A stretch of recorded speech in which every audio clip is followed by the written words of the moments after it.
तुमचे सगळे प्रश्न मांडतील, पण तुम्ही त्या पद्धतीने मांडले पाहिजे. अहो, तुम्ही त्या पद्धतीने मांडले पाहिजे. नाही, तुम्ही बसा, मी सांगतोय. लतीफ शेख चुकीच्या पद्धतीने मांडू नका. बसा तुम्ही. अध्यक्ष साहेब बोलू दे ना. अध्यक्ष साहेब हे म्हणणं असं आहे की जो प्रस्ताव आपण ढोबळमानाने अगदी अतिजलद गतीने, कदाचित तो केंद्र शासनाला सादर व्हावण्याच्या दृष्टीने अतिजलद गतीने करण्यात आलेला आहे. त्यामुळे तो जर परिपूर्ण नाही झाला तर बऱ्याच वेळेला असे प्रस्ताव केंद्र शासनाकडे जाऊन पुन्हा येतात.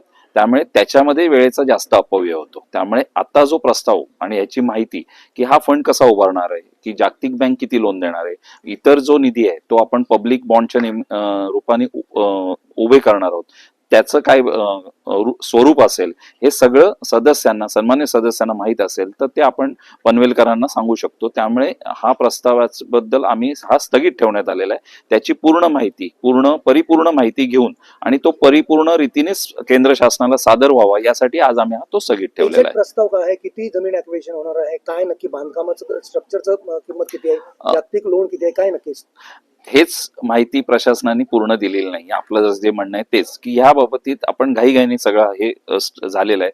त्यामुळे ह्याच्यातलीच परिपूर्ण माहिती सर्व सभागृहाला माहिती व्हावी यासाठीच हा प्रस्ताव आपण विचारलेला. आपण साधारण एक 500 एकरच्या आसपास आपण जमीन संपादित करण्यासाठी लागणार आहे. साधारण 370 ते 400 कोटीचं बँक लोन आपण यामध्ये घेणार आहोत.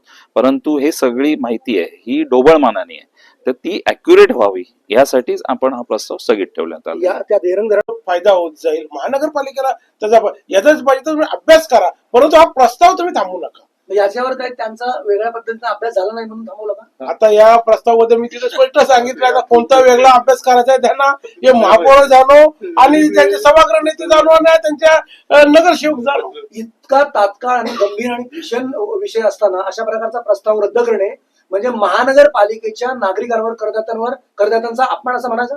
100% हा पाण्यासारखा प्रश्न, ज्वलंत प्रश्न, हा तुम्ही एकीकडे आश्वासन देता, आलं लक्षात ना का आम्ही पाणी परिषद घेऊ म्हणून 3 महिने झाले अजून पाणी परिषद घेता येत नाही महापौरांना. आम्ही बघा, आमच्याकडे बघा तुम्ही.